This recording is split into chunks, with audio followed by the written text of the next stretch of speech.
Bismillahirrahmanirrahim.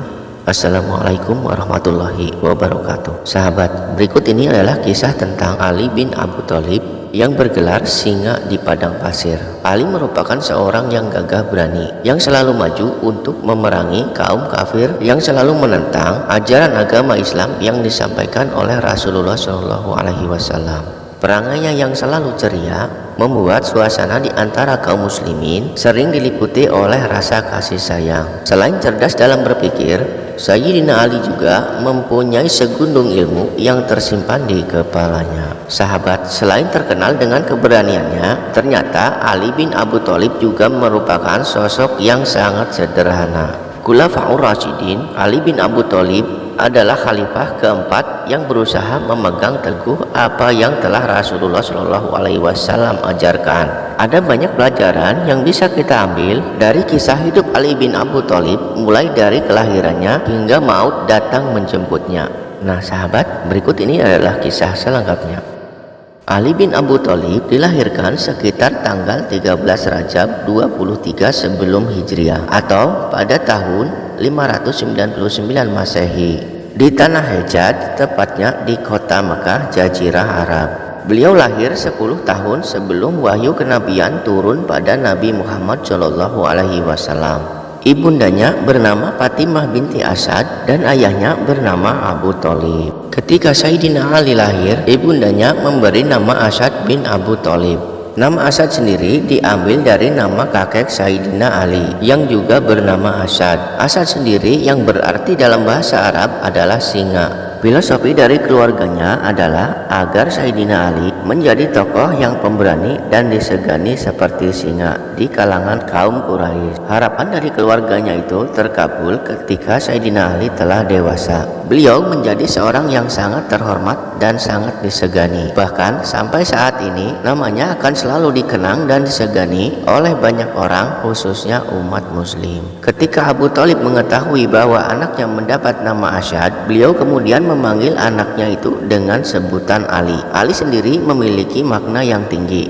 yaitu orang yang tinggi derajatnya di sisi Allah Subhanahu wa Ta'ala. Demikianlah hingga akhirnya semua orang memanggilnya dengan nama Ali bin Abu Thalib. Rasulullah SAW bersama istri beliau, Siti Khadijah, mengasuh Ali bin Abu Thalib sejak beliau masih kecil. Kemudian Rasulullah SAW bersama istri mengangkat Ali bin Abu Thalib sebagai putra angkatnya bersama Zaid bin Haritsah. Ali bin Abu Thalib tumbuh di lingkungan keluarga kecil Nabi Muhammad SAW bersama Khadijah hingga Sayyidina Ali beranjak remaja. Itulah salah satu faktor yang mempengaruhi dari mana kecerdasan Sayyidina Ali berasal. Ali bin Abu Thalib merupakan seorang yang paling dekat kerabatnya dengan Rasulullah SAW. Beliau adalah anak dari paman Nabi Muhammad SAW yang sekaligus merupakan anak angkat Rasulullah SAW. Tak hanya itu, Ali bin Abu Thalib juga menantu dari Rasulullah. Ia menikah dengan putri kesayangan Nabi yang bernama Fatimah Az-Zahra bin Muhammad. Tak heran jika Rasulullah SAW sangat menyayangi Ali bin Abu Thalib. Ayah dan ibu dari Ali bin Abu Thalib merupakan keturunan yang sama dari Abdul Manaf. Abdul Manaf merupakan kakek buyut dari Nabi Muhammad SAW. Dari jalur ibu yaitu Fatimah binti Asad bin Hashim bin Abdul Manaf. Sedangkan dari jalur ayah yaitu Abu Thalib bin Abdul Muthalib bin Abdul Manaf. Jalur nasab Rasulullah SAW dari jalur ayah adalah Muhammad bin Abdullah bin Abdul Muthalib bin Abdul Manaf. Itu artinya Ali bin Abu Thalib baik dari jalur ayah maupun jalur ibu tersambung hubungannya dengan mazhabnya Rasulullah SAW. Selain itu, sejak kecil Ali bin Abu Thalib juga telah hidup bersama dengan Rasulullah SAW dan Siti Khadijah. Itu sebabnya tali kasih di antara mereka bagaikan seorang bapak dan putranya. Salah satu keteladanan yang ada pada diri Ali bin Abu Thalib adalah kepeduliannya terhadap kaum fakir. Ali bin Abu Thalib bukanlah seorang yang kaya. Bahkan ketika beliau menikah dengan Fatimah binti Muhammad, beliau begitu miskin. Maharnya pun hanya sepotong baju besi. Sayyidina Ali dan Fatimah Az-Zahra hidup dalam kesederhanaan materi. Suatu hari pintu rumah mereka berbunyi berbunyi karena diketuk oleh seorang fakir yang mengatakan sedang kelaparan. Keluarga Sayyidina Ali saat itu hanya memiliki beberapa potong roti yang hanya cukup untuk keluarganya sendiri. Lalu Sayyidina Ali menyuruh Fatimah Az-Zahra untuk menyerahkan sepotong roti kepada orang fakir yang sedang kelaparan tersebut. Tak lama kemudian datang lagi seorang anak yatim di depan pintu rumah mereka. Anak yatim tersebut mengatakan bahwa ia sangat kelaparan. Kemudian Sayyidina Ali menyerahkan sepotong roti kepada anak yatim yang sedang kelaparan tersebut. Baru saja anak yatim yang diberi sepotong roti tersebut pergi, terdengar bunyi ketukan pintu kembali di depan rumah mereka. Kali ini seorang budak tawanan perang yang mengeluh sedang kelaparan dan meminta sedikit makanan. Akhirnya dengan ikhlas hati Sayyidina Ali menyerahkan potongan roti terakhir kepada budak tawanan perang tersebut. Karena tidak ada lagi makanan yang bisa dimakan, akhirnya keluarga Sayyidina Ali hanya meminum air putih untuk mengenyangkan perut mereka. Keteladanan Ali bin Abu Thalib yang lain adalah sangat bertanggung jawab pada tugas yang diberikan kepadanya. Saat itu Rasulullah Shallallahu Alaihi Wasallam akan pergi berhijrah ke Madinah. Lalu beliau mengamanahkan kepada Sayyidina Ali untuk mengembalikan barang-barang yang dititipkan oleh kaum Quraisy kepada Nabi Muhammad Shallallahu Alaihi Wasallam. Sayyidina Ali menjalankan tugas tersebut dengan penuh rasa tanggung jawab. Satu persatu barang milik kaum Quraisy beliau kembalikan kepada pemiliknya. Sayyidina Ali rela menjalankan tugas tersebut meski akhirnya beliau tidak bisa berhijrah bersama dengan Rasulullah Shallallahu Alaihi Wasallam. Sayyidina Ali pun kemudian termasuk orang yang tertinggal dalam berhijrah ke Madinah. Tahun-tahun yang berat bagi umat Islam saat itu sebenarnya adalah ketika wafatnya Umar bin Khattab. Namun wafatnya Umar bin Khattab sebenarnya hanyalah sebuah pintu dari fitnah besar yang akan muncul. Waktu terus berganti dan mulai muncul pemberontakan yang menewaskan Utsman bin Affan. Di tengah kemelutnya umat muslim atas meninggalnya Utsman bin Affan, Ali bin Abu Thalib naik menjadi khalifah. Tentu saja hal itu menjadi hal yang sangat berat bagi Ali bin Abu Thalib ketika memasuki kepemimpinannya, yang kondisi umat Islamnya pada saat itu sudah tidak kondusif lagi.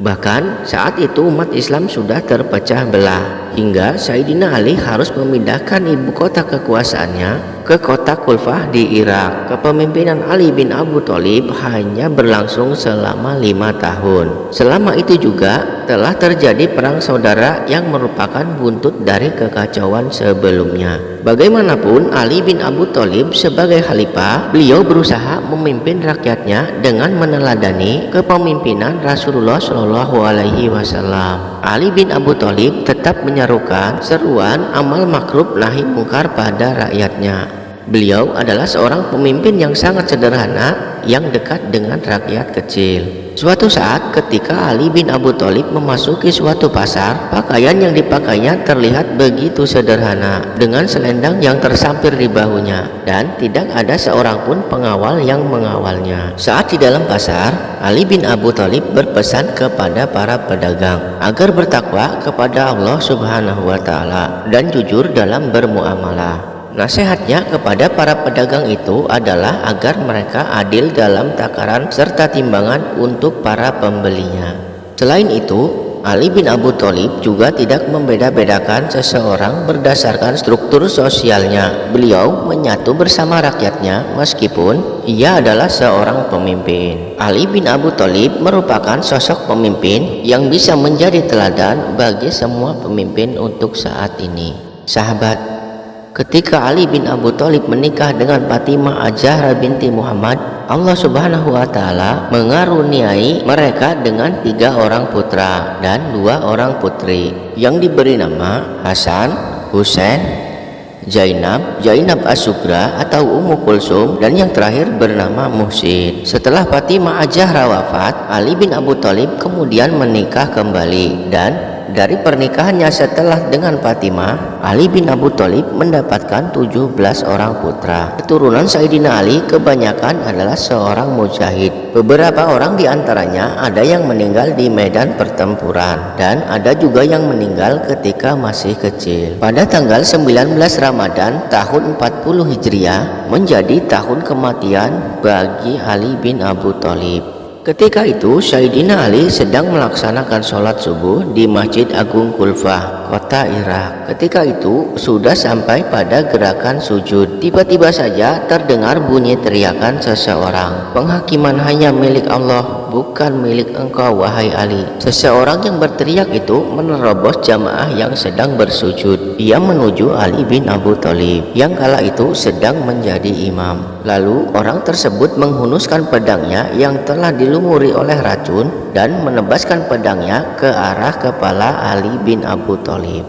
Walau kepala Sayyidina Ali hanya mendapat sedikit luka goresan kecil, namun luka tersebut sudah cukup untuk membuat racun itu bekerja. Seseorang yang hendak membunuh Ali bin Abu Thalib itu bernama Abdurrahman bin Muljam. Ia merupakan seorang golongan anggota Khawarij. Golongan itu telah memiliki niat untuk membunuh semua orang yang terlibat dalam perang Siffin. 2 hari setelah kejadian tersebut, tepatnya pada tanggal 21 Ramadan tahun 40 Hijriah, Ali bin Abu Thalib wafat. Beliau pergi membawa harapan agar Bani Hashim mengumpulkan kaum muslimin di bawah satu panji dari Ahlul Bait. Nah sahabat, demikian sedikit kisah tentang Ali bin Abu Thalib. Semoga ada pelajaran yang kita bisa ambil dari kisah ini, dan semoga kita bisa meneladani sifat-sifat baik dari Ali bin Abu Thalib. Mudah-mudahan bermanfaat. Wassalamualaikum warahmatullahi wabarakatuh.